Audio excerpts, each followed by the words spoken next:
পবিত্র ঈদুল আজহার আগে বাকি আর একদিন, শেষ মুহূর্তের বিক্রির জন্য আনা কোরবানির পশু নিয়ে ক্রেতাদের জন্য অপেক্ষায় ব্যাপারীরা। হাটে প্রচুর পশু থাকলেও ক্রেতাদের চাপ নেই, তাই অনেকটা অলস সময় পার করছেন বিক্রেতারা।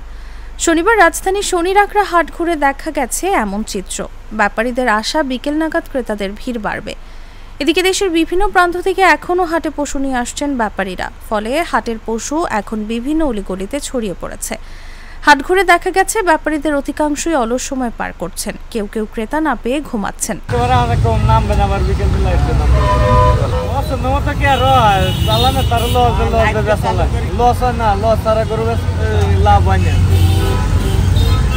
আল্লাহ ভরসা, আল্লাহ যদি বিক্রি করায় তাহলে করা পারবো, নাহলে আর করার কাজ হবে। একটা বিক্রি হয়নি, হাটের অবস্থা খুবই খারাপ কিনা, অবশ্যই ফেরত নিয়ে যাবো। দেশে আমার অনেক ভালো, আমি তো গোয়াল থেকে কিনে আনছি এক দামে। আমার যদি আমার এক গ্রামে যেরকম হাট লাগে ওই হাটও লাগে না এখানে।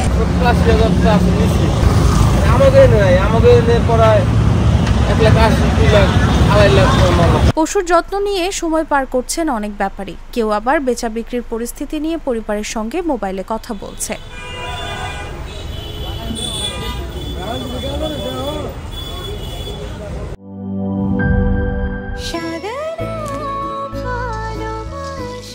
স্পেশাল মানুষদের জন্য মজাদার ম্যাজিক মশলা ফ্লেভারে মিস্টার নুডলস। স্বাদ নাও ভালোবাসার।